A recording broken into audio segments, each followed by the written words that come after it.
met at the golf club sometime in 2018 to discuss the way forward. We were fortunate on that day to have Mr. Faiz Mustafa PC grace the occasion and provide his views as well. Unfortunately, however, with the Easter bombings followed by 2 pandemic years, we were not able to put our plans into action. It was Mr. Shehan Gunawardana, who unfortunately is unable to be with us today, who was instrumental in rekindling the fire, so to speak. While the initial idea was to organize an oration in memory of Chief Justice Neville Samarakoon QC and to felicitate our senior members, we thought this would also be the ideal opportunity to formalize our fraternity. This event, therefore, is in 3 parts. The first part will be the inaugural general meeting of the Trinity Legal Fraternity, where we propose to adopt a constitution and appoint a formal committee to take forward the fraternity. The second part will be a felicitation of those senior members of our fraternity who have completed 40 years in the bar. And the third and final part would, of course, be the inaugural Chief Justice Neville Samarakoon QC Memorial Oration to be delivered by Mr. Faiz Mustafa PC. We will start proceedings, therefore, with our inaugural general meeting, which I now call to order.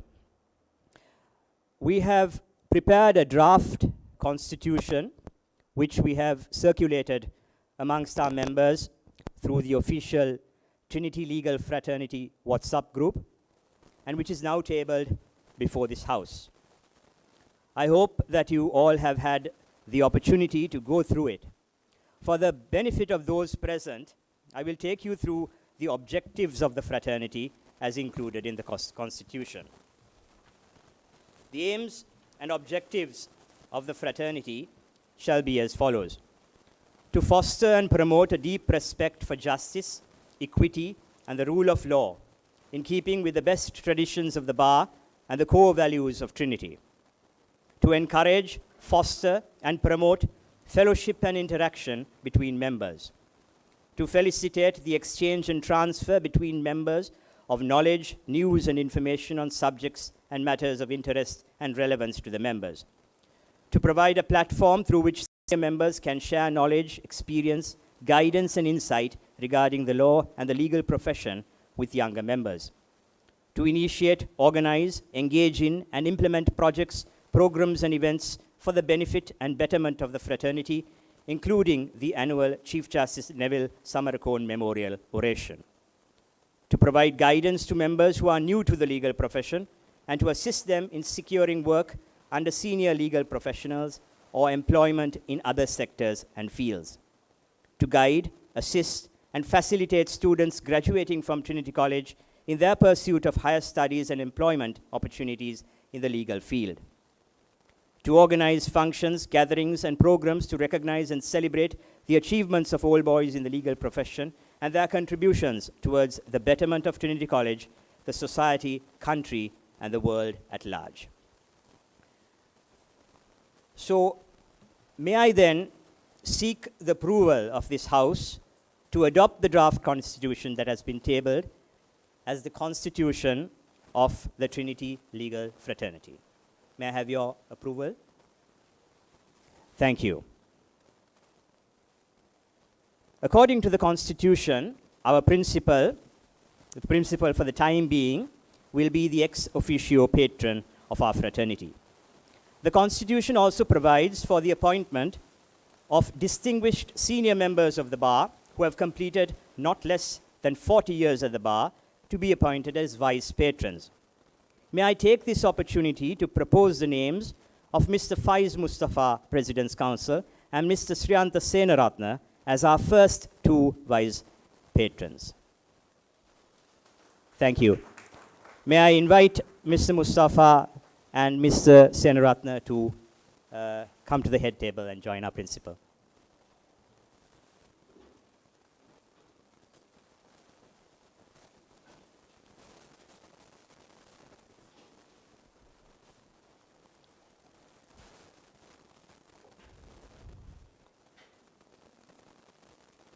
The next order of business then is to appoint the first official General Committee of the Fraternity in accordance with the Constitution.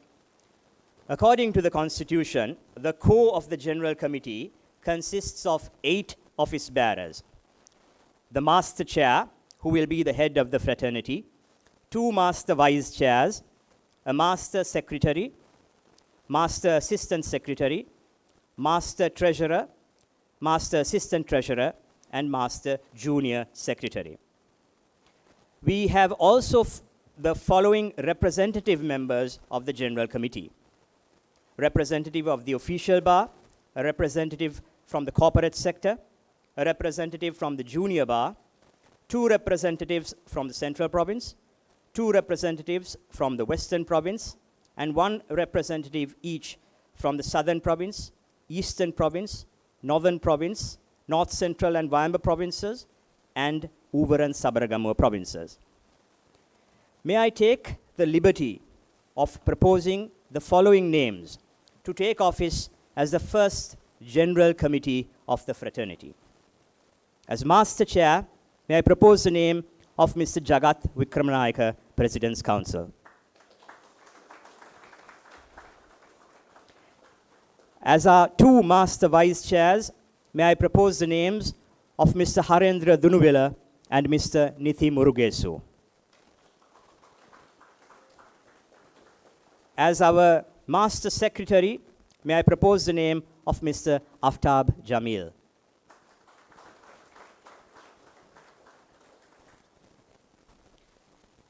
As our Master Treasurer, may I propose the name of Mr. Sadi Wadood. As the Master Assistant Treasurer, may I propose Chamat Jayasekara. And as the Master Junior Secretary, may I propose the name of Mr. Sanjay Marambe.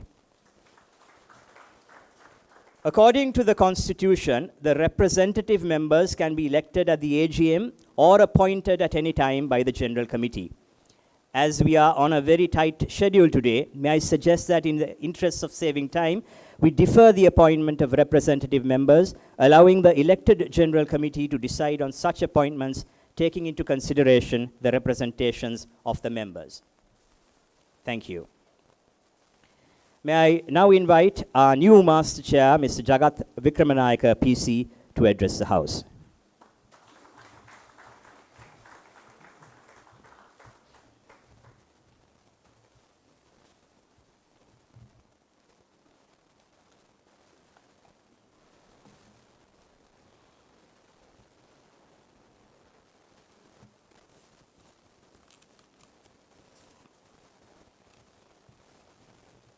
Thank you, Keshan. First of all, allow me to take this opportunity to thank all of you for your gracious nomination of myself as the Master Chair of the Inaugural General Committee of the Trinity College, a Trinity Legal Fraternity.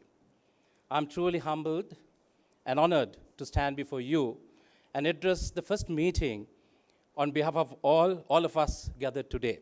I wish to express my profound appreciation for the trust you have placed in me and unanimously electing me as the first chair of the fraternity. With boundless gratitude for the trust and confidence placed in me by all of you, and with answering honor to resolve the trust, I humbly accept the appointment as the chair of this prestigious fraternity.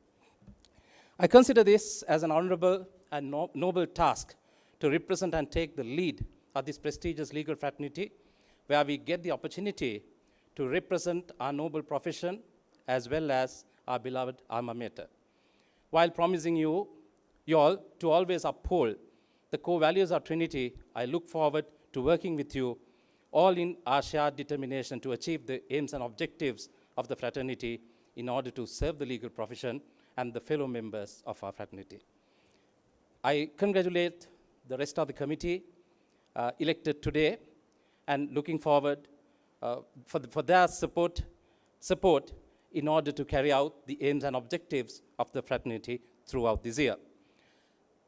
In conclusion, I thank all of you once again for the trust and confidence reposed in me to serve as the chairperson of this prestige fraternity, and looking forward to working with you for the benefit and betterment of the legal profession, fraternity, Trinity College, and the society.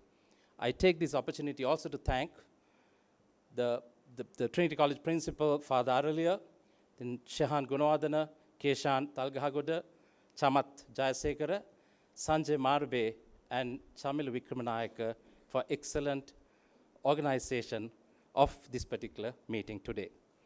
As our chaplain mentioned in the morning, this is a fraternity of Trinitians. They are not just Trinitians, they are just Trinitians. Thank you very much.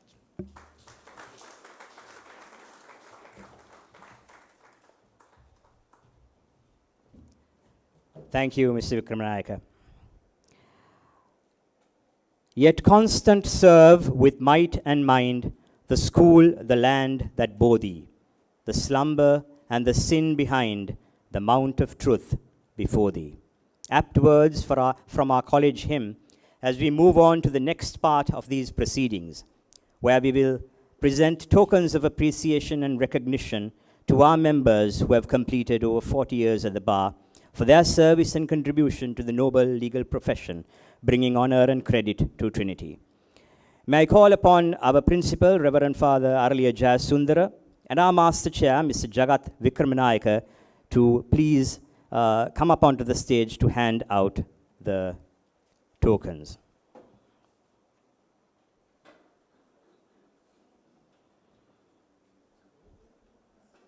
I will read out the list. The list is in no particular order.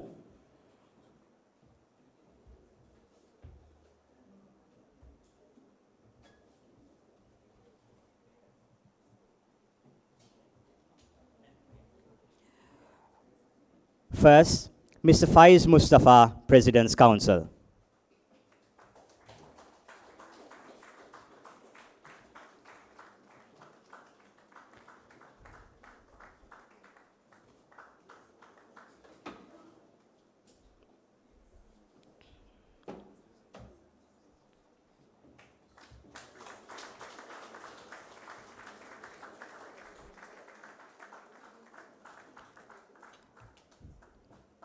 Mr. Sriyanta Senaratna, Attorney at Law.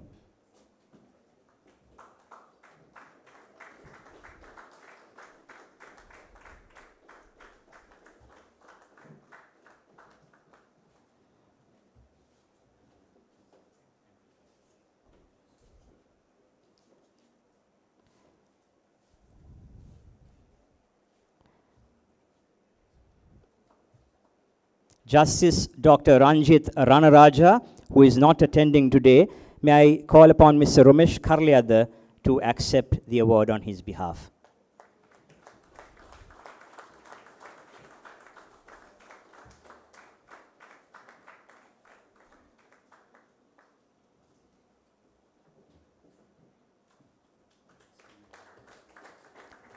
Chief Justice Retired Sarat N. Silva, PC, who also is not attending today. His grandnephew, Mr. Srinath Seniviratna, Attorney at Law, I invite him to accept the award on his behalf.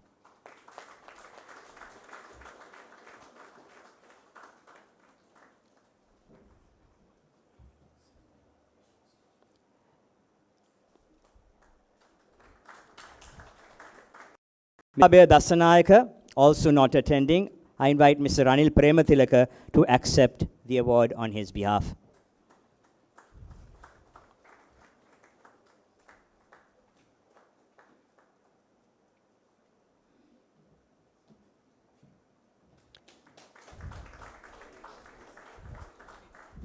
Mr. Harilal Vikramaratna, also not attending today.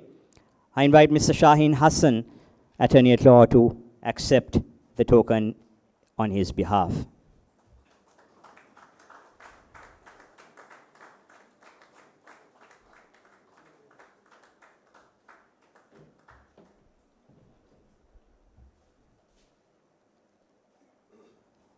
Mr. Ajit De Silva. Is Mr. Ajit De Silva with us? Yes, the committee will hand over Mr. De Silva's award. Mr. Devapriya Bandara Welagedara, who is not attending, but I invite his son, Mr. Dhammika Velagadara, to accept the award on his behalf.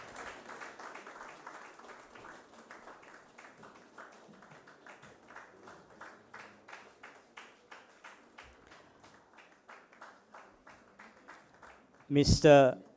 Lalit Vijayasekara, retired judge of the High Court, who is also not attending. I invite Mr. Manisha Senivaratna, attorney at law, to accept the award on his behalf.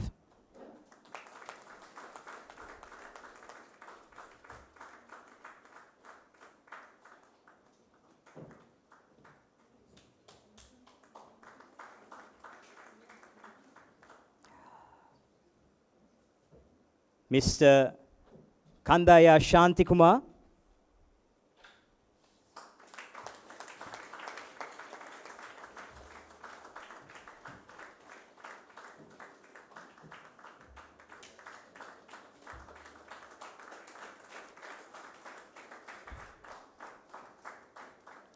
Mr. K.S. Ratnavel.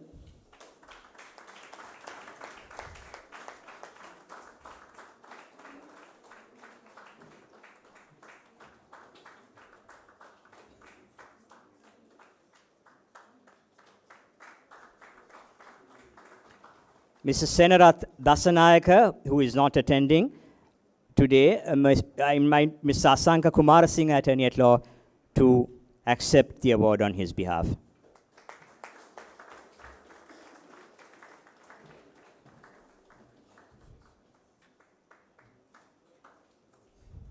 Mr. Harendra Dunuvila.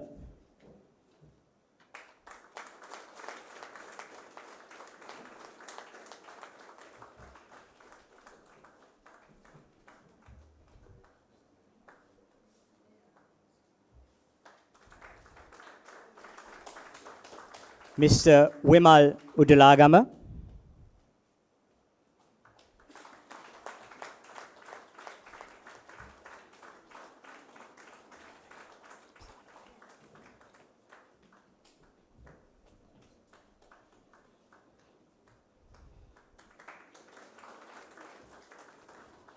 Mr. Anamale Kathiresan, who is not attending today. May I invite Mr. Kandaya Shantikumar to accept Mr. Kathiresan's award on his behalf.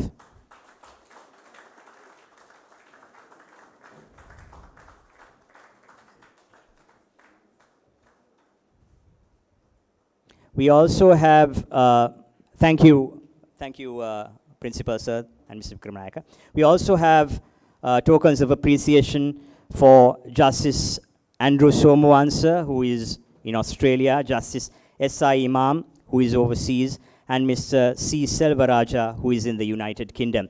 The committee will be dispatching their awards directly to them.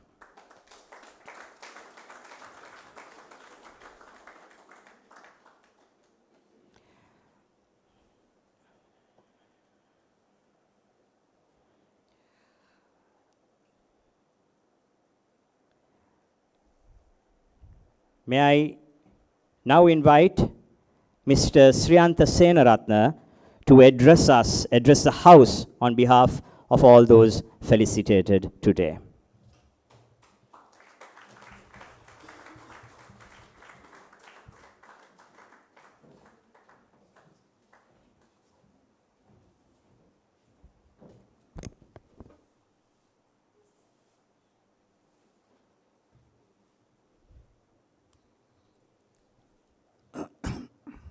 The Principal, Reverend Father Arlier, Master Chair, Legal Fraternity, Mr. Jagat Vikramanayaka, PC, Mr. Faiz Mustafa, PC, the distinguished speaker who will address us shortly, fellow members of the Trinity Legal Fraternity, and spouses.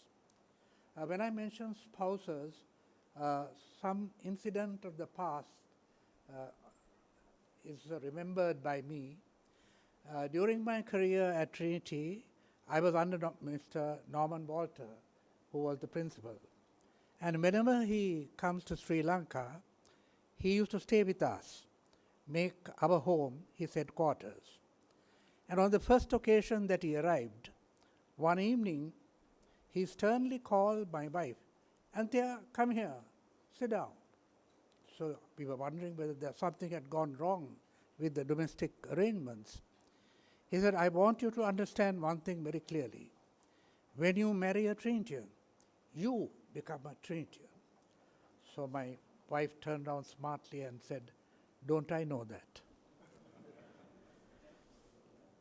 It is with great pleasure that I represent the felicities honored this morning by the Trinity Legal Fraternity for long service at the bar. On behalf of all the felicities, I wish to extend our most sincere thanks for the honor that you have conferred on all of us. It is indeed a great privilege that as Trinitians to have been thus honored. Thank you for your very gracious act. I must congratulate the members of the Trinity Legal Fraternity for having worked very hard and organized this oration in memory of our late Chief Justice, Mr. Neville Samarakoon. Personally, I think this should have been done many decades ago. The late Honorable Chief Justice was a sterling embodiment of all the Trinity values that we so cherish. He was independent, maintained the highest traditions of the bench and the bar, and was exceedingly courageous in standing up to the power of the state. For this, he was rewarded with an impeachment motion in Parliament. It is indeed a worthy tribute that we as Trinitians salute him today. When Mr. Shehan Gunawardena invited me to speak on behalf of all of us who have been felicitated this morning, he also asked me to say a few words of advice to the junior members of the profession, who I am very happy to see are present here in their numbers.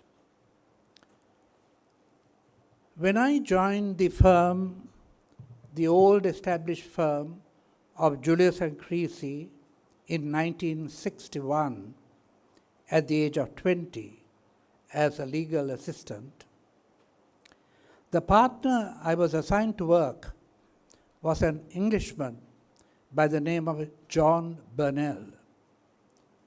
He was a Cambridge graduate, previously worked at a firm of solicitors in the City of London, and he was a brilliant corporate lawyer. He proved to be a wonderful mentor to me. On my first day in office, he had a long chat with me. He said, "Sen Ratna, now that you have entered the legal profession, which I have to tell you can be, which I can tell you can be, I'm sorry.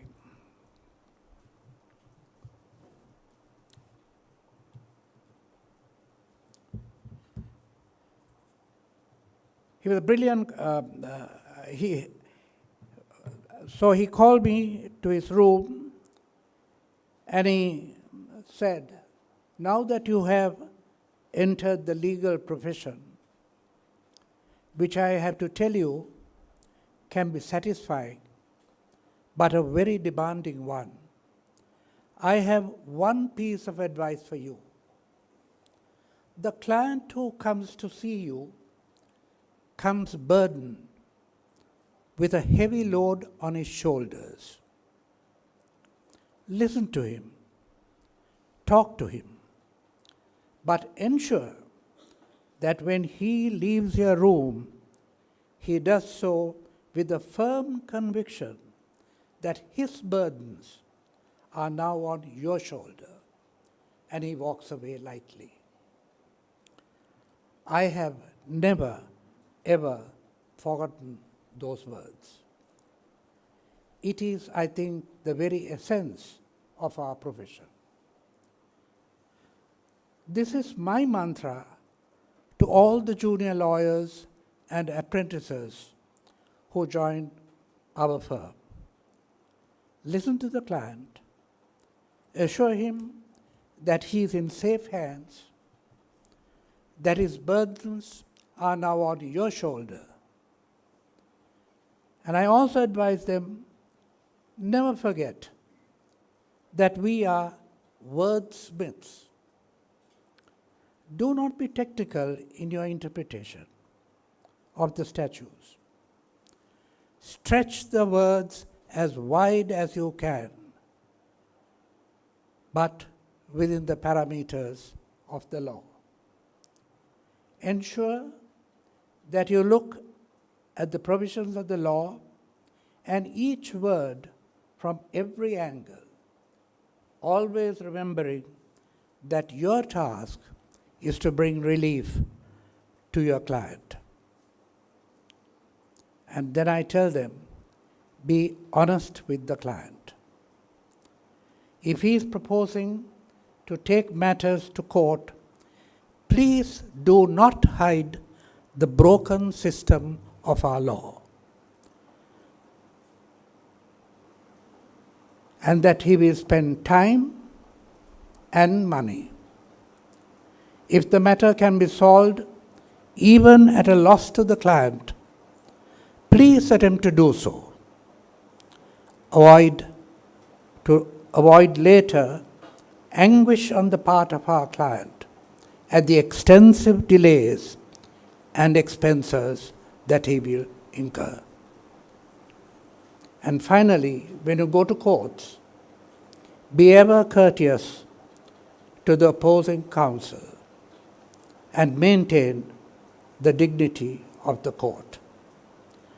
So, these words of Bernal I pass on to all our new entrants to the bar, and I think these are really applicable even now to all of us here who are present.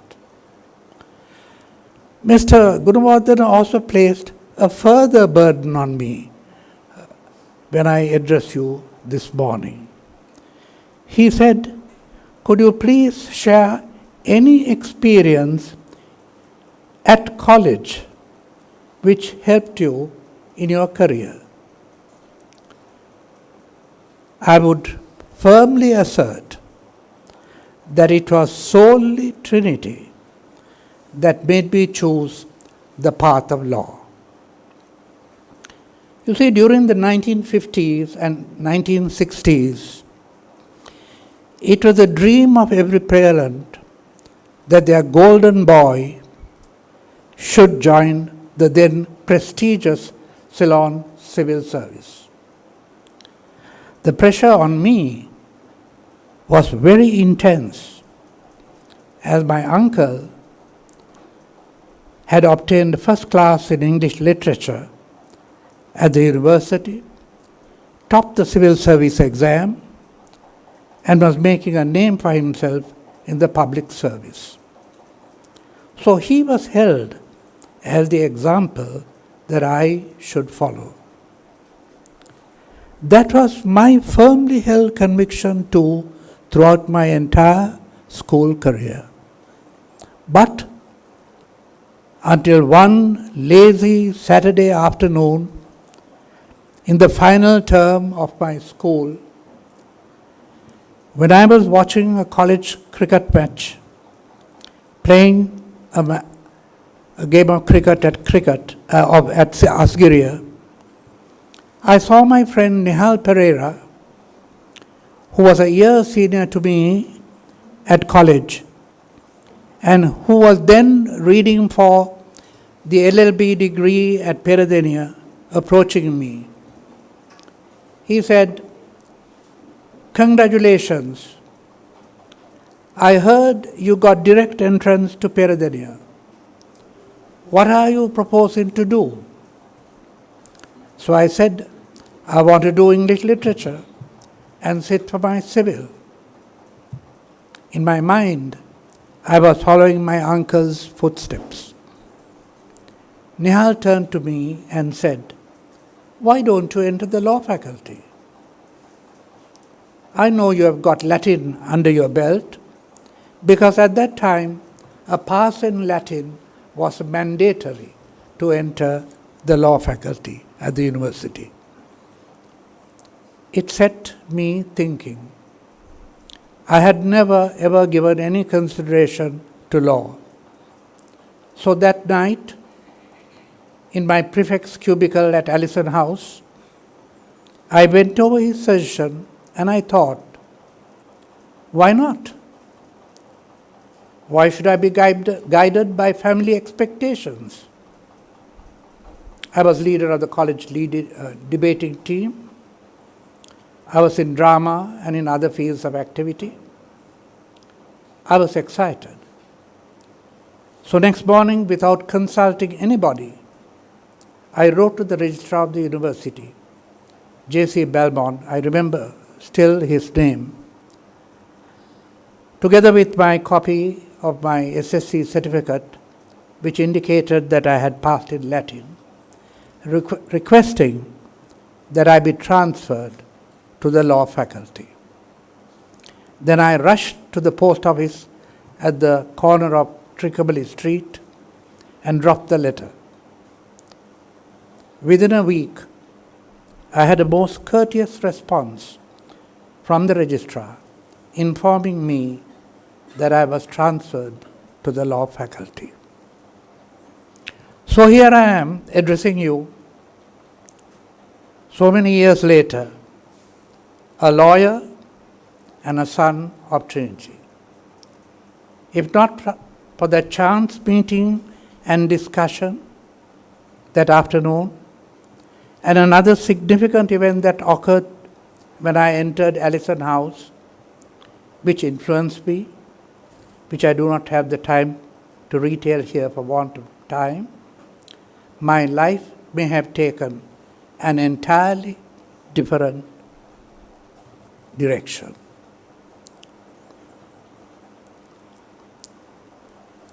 I shall wind up and once again thank the Trinity Legal Fraternity for their gracious act of the presentation that were made to all of us this morning. And I will close with a prayer cast in poetic form. It's a document which I give to all my lawyers in the firm. It is attributed to Sir Thomas More, lawyer, author, humanist, and Lord Chancellor at Henry VIII's Tudor Court. Sir Thomas More paid the supreme sacrifice for his beliefs in standing up to the king. He was executed at the Tower of London. I repeat a few lines of his prayer. It's called the Lawyer's Prayer. I think it captures the very essence and core of what is demanded of us as professionals and as human beings, and is particularly relevant to the contemporary situation that exists in our country today. Sir Thomas is pleading with the Lord, "Sit with me at my desk, O Lord, and listen with me to my client's tale. Read with me in my library, and stand always beside me, so that today I shall not to win a point, lose my soul. Thank you.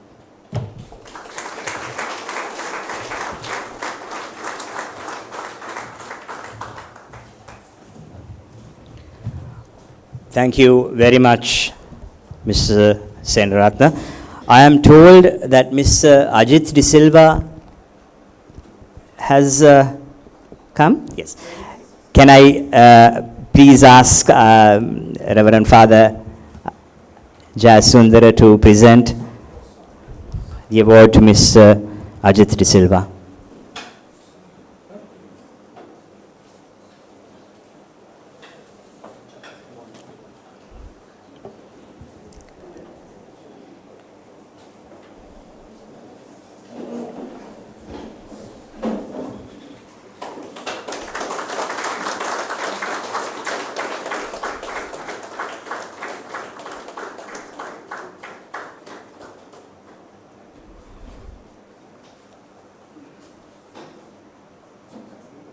Thank you, sir. And I must apologize, I have left out one name from the list of felicities, Mr. Senaka Valgampaya, President's Council, who is not able to be with us today. May I invite Mr. Isuru Veerasurya, Attorney at Law, to accept the award on his behalf.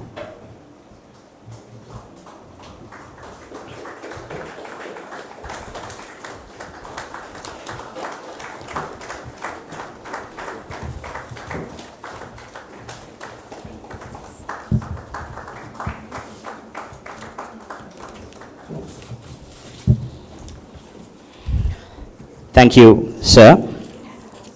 We also have a word of recognition for Justice Janak De Silva, Judge of the Supreme Court. Unfortunately, Justice De Silva could not be with us here today. Justice De Silva was a student at Trinity during the period 1973 to 1987. He excelled in both academics and sports.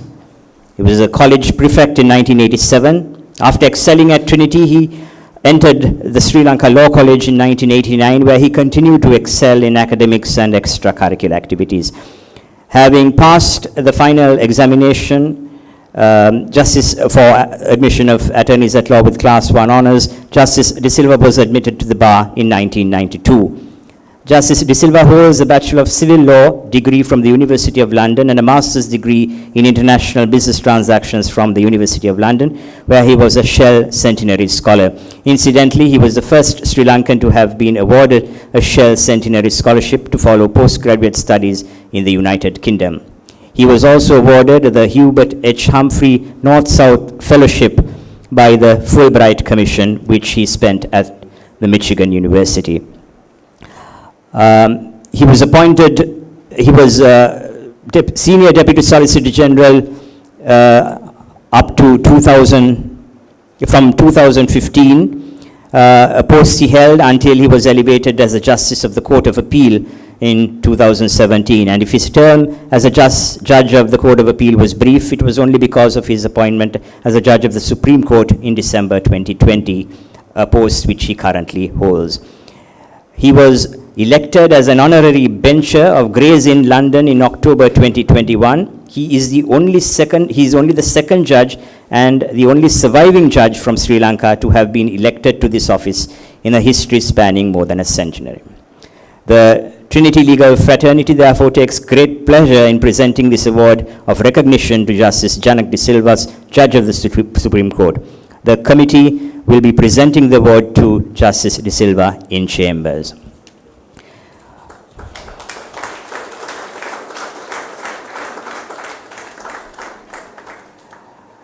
May I now call upon our new chair, Mr. Jagat Vikramnayaka, to hand over a token of appreciation to our principal, Reverend Father Arliya Jayasundara. Thank you, sir, for accepting our invitation to participate in this event today.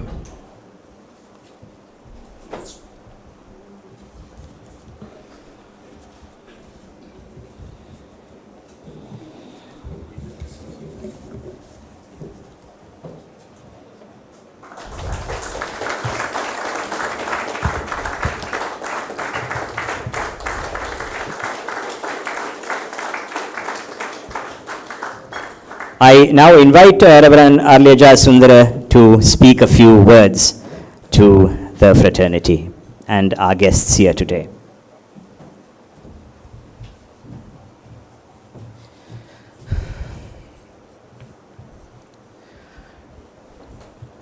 Reverend Father Chaplain,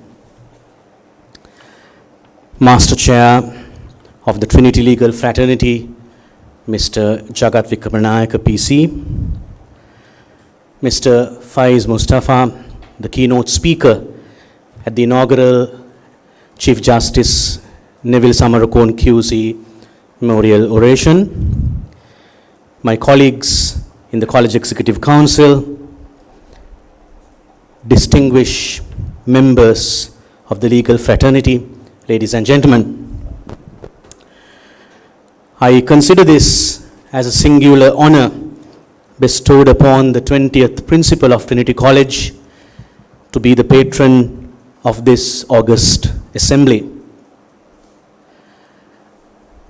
As you know, this year is the T150 sesquicentennial anniversary celebrations of our dear alma mater. And it has been our effort throughout the anniversary year to enter into meaningful partnerships that will assist Trinity College to be at the forefront of education. And I don't think, as a principal, I would find a better community of experts to assist Trinity in this regard. I felt so very safe to be seated between two eminent luminaries of the legal fraternity. Dear friends, I ask myself, whenever I sit at the principal's chair, what do I bring to this position as a Trinitian? On reflection, the answer is always the same. Being a Trinitian, leading Trinity College or guiding Trinity College, it gives me purpose and meaning. Meaning to be relevant to a society that is at crossroads, and purpose that everything is not lost, you have a task at hand. Keshan spoke to us about rekindling the fire. I would take that one step further to say that we need to be the fire that rekindle other fires, because we are indeed at crossroads. In the college hymn, the very last line says, "Be manhood's praise forever." I think that sums up our mission as Trinitians as we pass the 150 years of a legacy. We need to be the praise of this world by being truthful, diligent, and consistent in who we are and what we want to become. May I express my honor and congratulate the felicities of this gathering today. May I also express my thanks to the Master Chair and all the others who rallied round to form this community of legal professionals. And I hope together we can take Trinity College to the next level in education to make it a truly plural, multi-religious, multi-ethnic community of quality people, decent people. Thank you very much, ladies and gentlemen.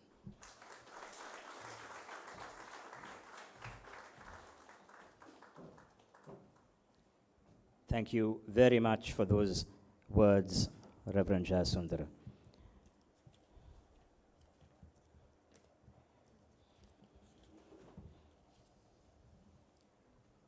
We now move on to our headline event, the Chief Justice Neville Samarakoon QC Memorial Oration. Mr. Neville Samarakoon was born on the 22nd of October 1919. His father was A.C.W. Samarakoon, who was also an old boy and a senior prefect of Trinity and a leading lawyer in the Badulla Bandarawala Bar. Interestingly, the Napier Clavering English Prize and the Ride Latin Prize had been presented annually by Mr. A.C.W. Samarakoon.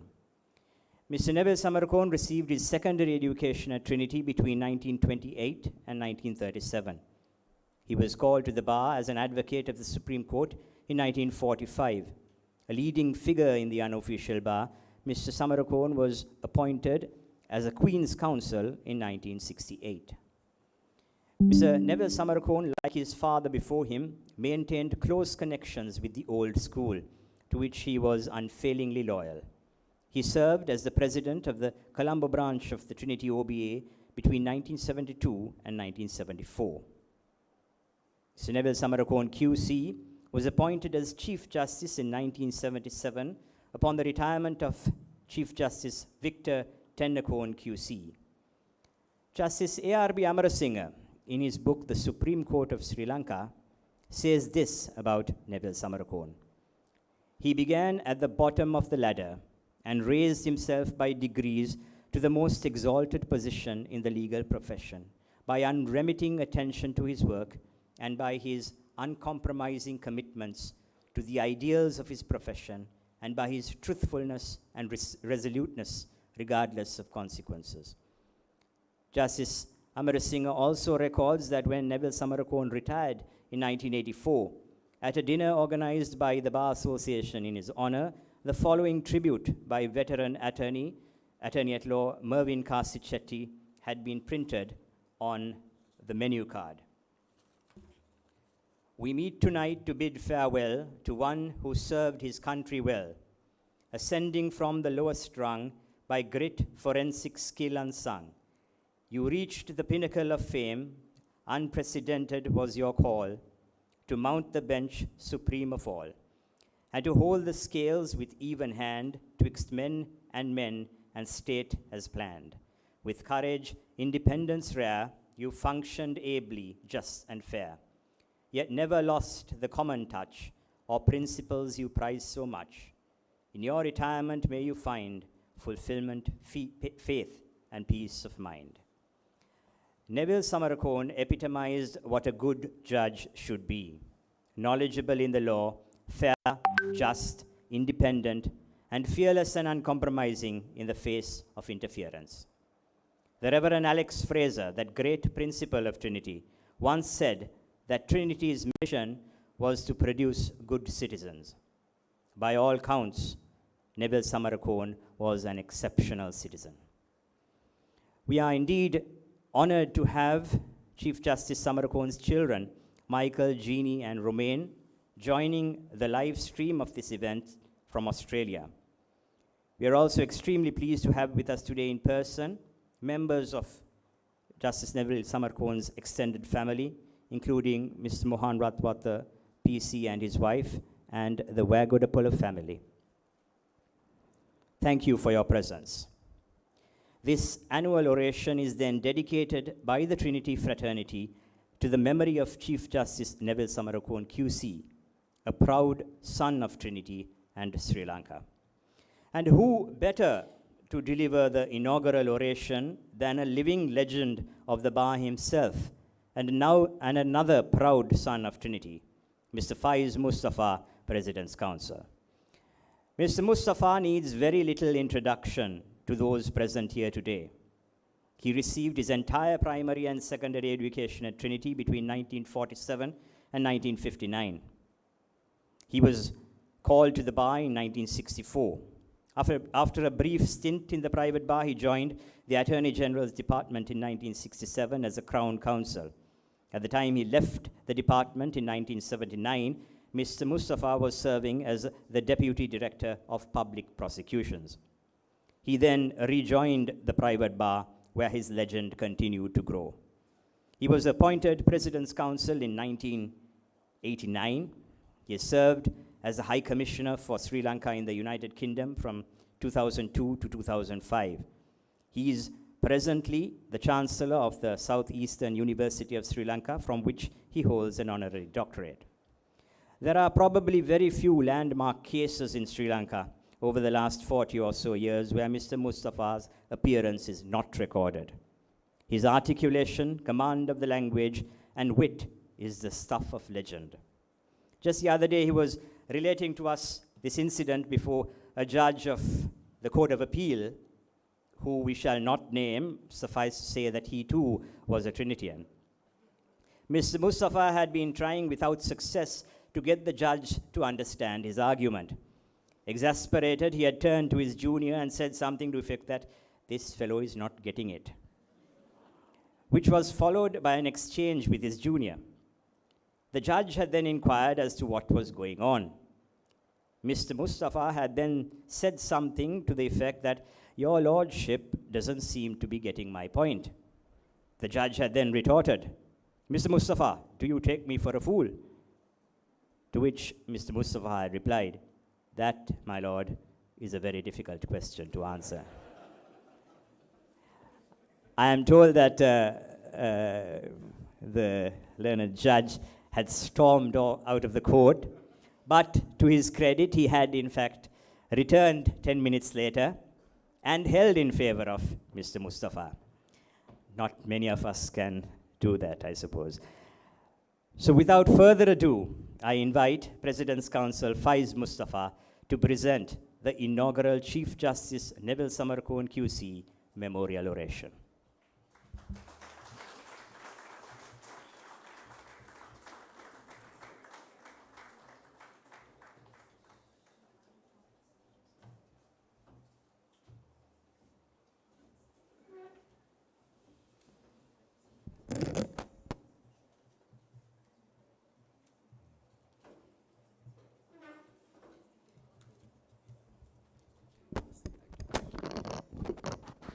Before I begin, thank you, Keshav, for that very extravagant introduction. This reminds me of an incident where a bishop introduced a visiting lecturer in such extravagant terms. And when it came to the turn of the lecturer, he said he would begin by praying for two forgivenesses. One for the bishop for the extravagance, the other for himself for enjoying it so much. So thank you, Keshan. Yes. May I begin my formal presentation by saying I'm so delighted to be here and recognizing you, sir, the principal, sir, our chaplain, and of course, members of the staff of Trinity College, and my dear colleagues at the bar. In regard to the ladies, I would say I'm delighted to see you here. I would put it in this way that you are really a constituent member of the Trinity family and you bring value addition to the Trinity family. I'm delighted to see you in so many numbers here this morning. Having said that, may I acknowledge the honor paid to me by the organizers by inviting me to deliver the inaugural address in memory of Justice Neville Samarakoon, the late Justice Neville Samarakoon, an erudite lawyer, an eminent member of the bar, an outstanding Trinitarian, and above all, of course, an upright judge and Chief Justice. May I say, forgive me for saying this, I wish to get rid of my text, the written text, and I wish to divert my attention, or your attention rather, digress rather, to a thought that was planted in me by the homily that was delivered this morning by our Reverend Chaplain. He said there is a biblical injunction that you should bring justice to the oppressed. Now that is a value that can resonate with all of us, irrespective of our theological beliefs. That's a common value that we can all relate to. And I intend to present Justice Samarakoon in that light, as a rebel for a just cause. I, of course, will go over the biographical data, merely to give you some context, but the content of my focus would be on the fact that he had the courage to be an unconventional figure in the judiciary and to take on the might of an existing government, which was presided over by the first executive president, a very dominant executive president, and by a government that had a two-thirds majority in the parliament. So it was an overwhelming government, as it were, but the guts, the courage, and sincerity to his cause to take them on. And that is the point I wish to make and share with you today. In regard to biographical data, I would say, unfortunately, I did not have the pleasure of being with him at Trinity. Despite my age, I would say it was well before my time. As you were told, he was in Trinity from 1927 rather, to 1937. That was well before, unfortunately, before my time. He was at the University College at 1938. That too was well before I could even dream, or before I was born, I would say, in 1938. He took silk in 1968, and I joined the profession in 1964. I hardly knew him as a member at that time. By the time I came to know him, he was a leading light at the bar, and I, of course, held him in awe. He was an eminent lawyer, a leading practitioner, and a leader of the bar. Of course, as we were told, he was a second-generation lawyer. His father himself was a proctor at Badulla and had been an old Trinitarian himself. I would only mention this, that as you know, a lawyer's life is of two parts. At the commencement, it is all bed and no roses. Then it is all roses and no bed. So he started, as you were told, right at the bottom. He had a very hard time. In fact, I was told that when he was sworn in as Chief Justice, he broke down. And when he was asked why he took the law, he didn't say anything lofty. He said it's Hobson's choice. He had to say his bills, pay his bills. So he broke down and through anguish and said to the audience that the law, the bar, gave him the tool from social mobility and to climb the ladder. So as you were told by Keshan, it is correct. He began at the very bottom. He had a spell at the Attorney Department. I wish to relate this anecdote because when he applied, he apparently had misgivings. He did not have much hope. Things have changed.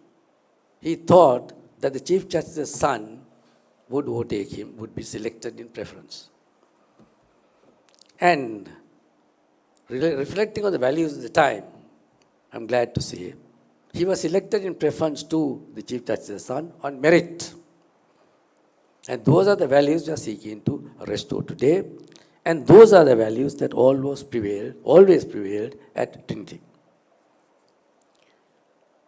Having joined the AJ department for a short spell, it was confirmed, there's an anecdote about him. Apparently, he made a plane, a virtual paper plane, out of his letter of confirmation and threw it into the basket, the waste paper basket. And he said if it enters, he would give up the bar, we give up the AG department, revert to the bar, and if not, he would continue. It did. Hit the mark, so he was back at the bar. And perhaps a wise choice because I too lost my job in 1988 due to political reasons, of course. And I too have no regrets. So I have also pursued the same course. He also reverted to the bar after a short stint. Of course, my stint was longer. Mine was 11 years, his was 3 years. Now, be that as it may, as to how as I said earlier, by the time I came to know him, he was already an established figure at the bar. I had the privilege of being opposed to him. Somewhere in 1977, I was overawed by his reputation. And unfortunately for me, it was a damages case. It was before KCD Alvis in court number 1, the district court. And to my delight, there were several cases listed for that day, and mine was at the bottom. So we spent most of our time in the corridor, with banter, chatting to each other, and had banter. Mercifully, the case was not reached. It was put off for want of time. And I was relieved that I was not opposed to such a formidable opponent. But that was on a Friday. On the following Monday, I was surprised to read in the newspapers that Neville Samarakoon had been elevated to the middle seat as Chief Justice of the country. Now, there were certain misgivings at the time because he was known to be a close confidant of the then President, Jawardena, his legal advisor. And we at the bar had certain misgivings, admittedly, at his appointment because it's unusual and we were also quite dubious about his appointment at that point in time. But as time would reveal, it was in the boom of time as it were, our fears were unfounded. He was made of firmer stuff, of sterner stuff rather, and he was true to his Trinity spirit, that independence of mind, independence of spirit manifested itself. He turned to be an unconventional judge. He broke ranks with the judiciary at a point of time in order to stand up to, as I said, for what he believed was right. And to quote the homily this morning, to bring justice to the oppressed. The point I am making is, thus his devotion to what he felt was right, that you should uphold the rights of the individual as against the state, manifested itself in a number of judicial pronouncements that he made. The non-lawyers will bear with me, but I will make it as simple as possible. The point I am seeking to make is that the independent spirit came out in full measure, even against the state, and he held the scales evenly. Now there was a case, you will all remember the Billy Moria case. If I may express myself in layman's language, there's provision in what is known as the Land Acquisition Act to acquire private land and take over possession even before the payment of compensation on the ground of urgency. Now the Land Acquisition Act is stacked against the subject, the citizen rather. It's very difficult to get around it, to challenge it. And at that point in time, we're all groping in the dark to find some chink in the anchor of the armor rather of the state. The case of Billy Moria came up before Justice Samarakoon presiding. The question arose as to whether you could challenge an order made for acquisition or vesting of a private land on the ground of urgency. The law it then stood made virtually impossible, but Justice Neville Samarakoon opened the door, as it were. He said, in fact, he rejected rather the argument of the state that such orders were not subject to judicial review. In fact, he made a very apt comment. He said that the court cannot stand by and allow any functionary proclaim that when he opened his mouth, none should dare otherwise. May I give you that quotation?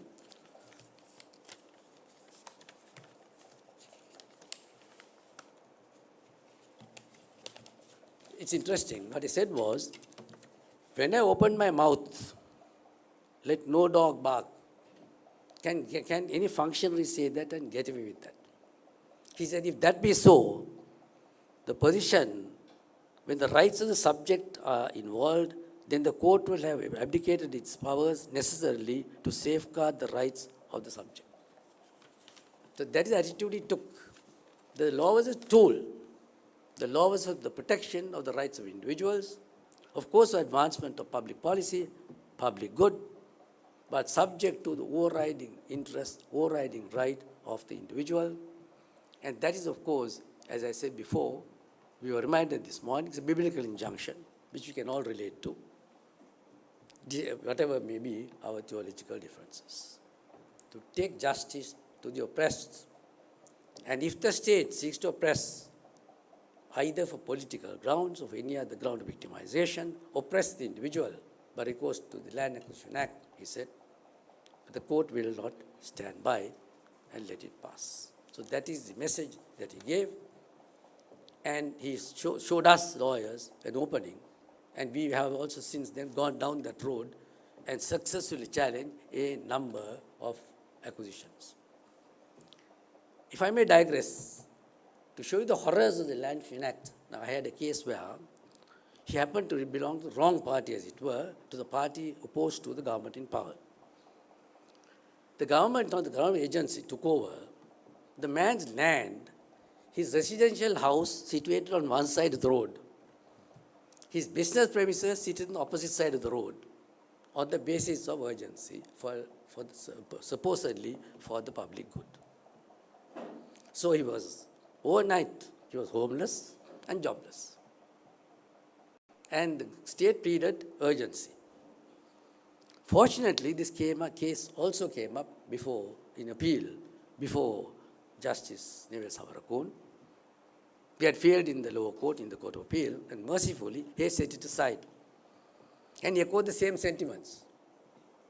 So the point I'm seeking to make is that the law can be fashioned to suit, to advance and protect the rights of the individual in accordance with the beliefs that we all hold near and dear, and certainly a thought that will certainly resonate with the legal fraternity of Trinity College, to promote and advance the rights of the individual, the oppressed, as against the state when it digresses.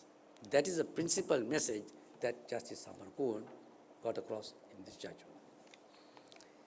His attitude to the state, to any misconduct on the state, again shone through in the well-known case of Bandaranaike versus de Alvis. As you all know, there was a commission of inquiry appointed by the government to inquire into alleged transactions by the then Minister Fauzi. One of the commissioners was Mr. K.C. de Alvis, who was also then a judge of the Court of Appeal. An allegation was made, and in fact a writ was sought in the Supreme Court against the commission on the footing that Mr. K.C. de Alvis had land transactions with Fauzi and appeared to be biased. Fortunately, the matter came up before Justice Neville Samarakoon. The state at that time, the Attorney General, sought to intervene in order, apparently, to protect Mr. K.C. de Alvis, the judge, the sitting judge of the Court of Appeal and a member of the Commission. The Attorney General claimed to intervene on the ground of urgency, on the ground of justice. He said, if I am not heard, he sought to be heard in the interest of justice.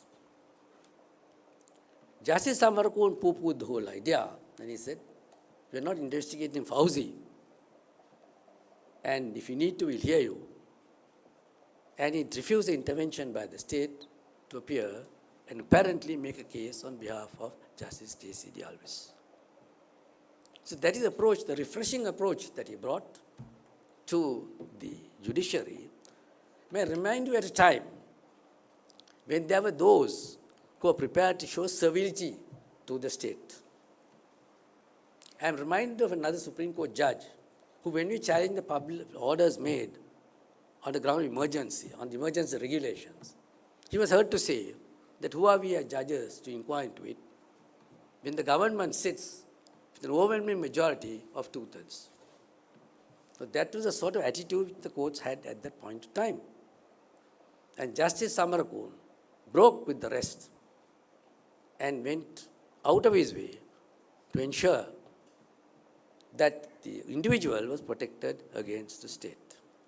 That was a refreshing attitude that he brought, and that is the point I wish to emphasize, quite apart from his other achievements, his independence, his resolute independence, and his devotion to what he felt was right, which is a facet of all religions.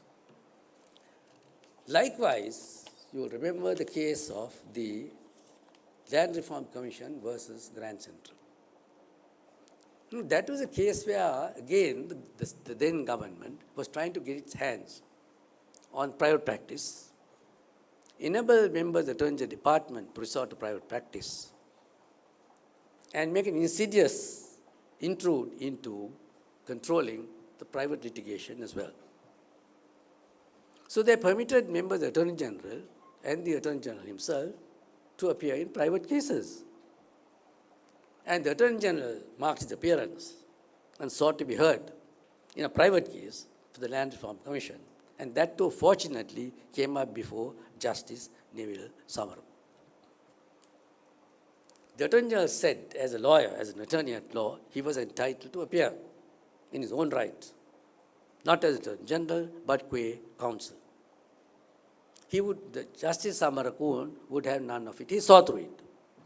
He reminded the Attorney General that he was the leader of the bar. He was a constitutional advisor to the government. He was, in fact, the keeper of the nation's conscience. And he said, you can't serve two masters at the same time. He was bold enough to say that. And he denied the Attorney General the right to appear on behalf of a private party and restored the integrity, the independence, and confidence in the Attorney General's department. He said, no man can serve two masters. For either he will hate the one and love the other, or he will hold to one and despise the other. No Attorney General can serve both state and private litigant. So he saw a contradiction in serving both the state and the private litigant, and in the indirect hold of the state upon private litigants and private litigation. Now I come to the icing, as it were, on the cake. In March 1984, he was invited to the award ceremony of a commercial tutoring, a tutor which turned out typist. It was meant to be a prosaic, run-of-the-mill evening, and Justice Samarakoon was the chief guest. This resentment at what he perceived as maladministration and arrogance on the part of the government had apparently been built up within him. He went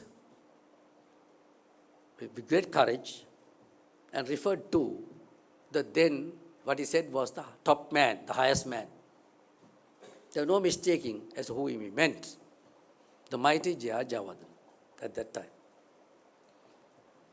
He criticized him, and he expressed his disillusionment at what he thought was a failure on the government to arrest the communal disturbances at the time. And also, although he said the outburst at that time was in fact to be bemoaned, nevertheless, the underlying cause was that the government had not taken adequate steps to prevent it. He came out very, very strongly. He also described there was what is known as the job bank, a mechanism by which the MPs could get their selectees in for government jobs. He described it openly as a fraud. Naturally, there were repercussions. As you were told earlier, he was rewarded with an impeachment. And of course, with great dignity, he refused to appear before the committee appointed to inquire into his conduct, but sent in his written observations. But mercifully, thank God, the time of retirement arrived, and he was spared the indignity of having gone through it, and he retired gracefully. But he would, of course, as I said before, he went for the government at the time, and he articulated what he thought was the correct position, what he thought was lapses on the part of the state, and the deviation from what he felt was good governance. So his message was righteousness in the practice of the law, righteousness in the administration of justice, and good governance, having regard to the rights of individuals, and above all, to do what is right and what is just. So that is the impression that I have. The the assessment I have of Justice Neville Samarakoon. There is a debate as to whether he was, in fact, naive. Whether, in fact, he erred from, as it were, stepping down from the high, lofty position he held into the arena of political debate. Justice Amar Singh in his book seems to suggest that although he was sincere and honest, nevertheless he was mistaken and naive. I wish to present a slightly different perspective. My understanding is, my take is, that he was well in advance of his time. He had the innate belief in what is known as the doctrine of public trust, that power was entrusted in trust. It is not formulated or articulated in that way in formal terms at that time, but that was a gut feeling that's innate in him,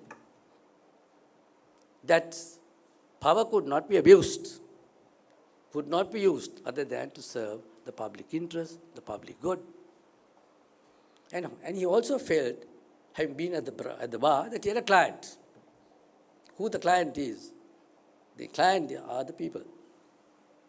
He felt he had to articulate the cause of the people, and he knew, when he articulated these thoughts at that prize giving, the Sindhuri prize giving, that he was bringing upon himself the wrath of the then government, but is prepared to stand up for what he felt was right. So that is the thought that should resonate with us, and that is the idea that we, the legal fraternity, should dedicate ourselves to realizing. So may I leave that thought with you. Thank the organizers for today's events, for having given me the honor and the privilege of being here today, for the undue praise showered upon me, and for the thought of giving me this felicitation and the token thereof. Thank you once again. Thank you, ladies and gentlemen. Thank you.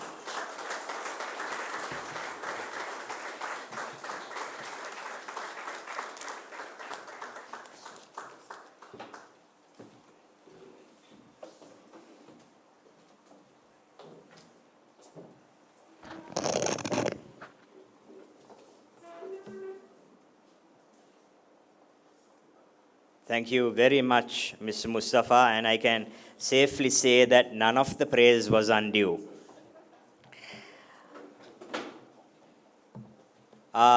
We have come almost to the end of the formal part of our proceedings. Before we wind up, we have a short clip of some photographs sent in by Justice Neville Samarakoon's family members. The presentation has been put together by the Trinity College Media Unit.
pleasure and privilege to record the grateful appreciation of Trinity Legal Fraternity to one and all who have helped us in bringing this momentous occasion to a successful conclusion.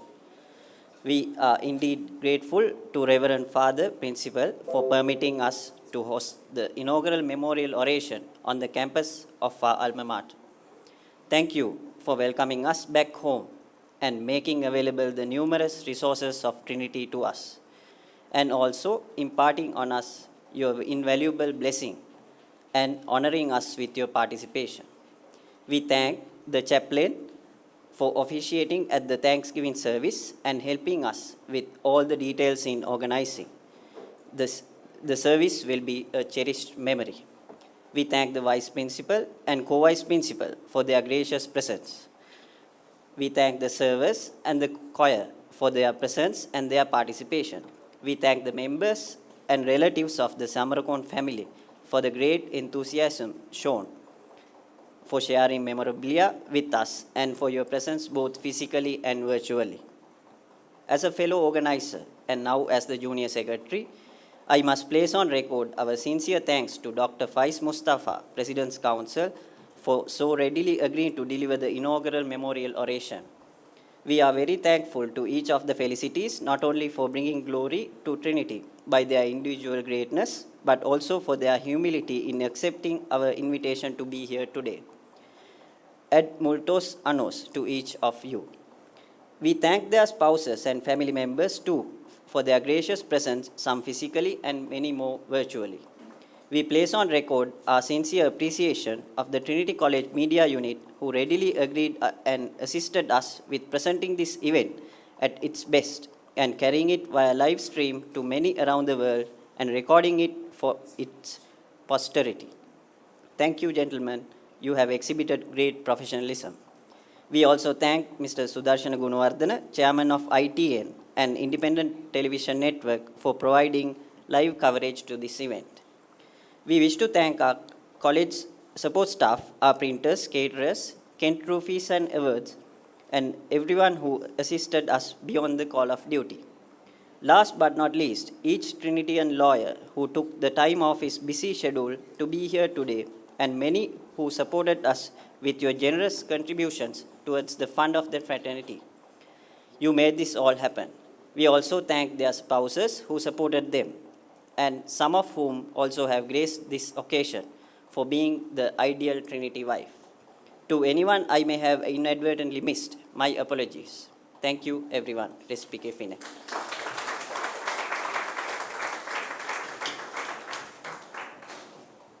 Just a couple of announcements.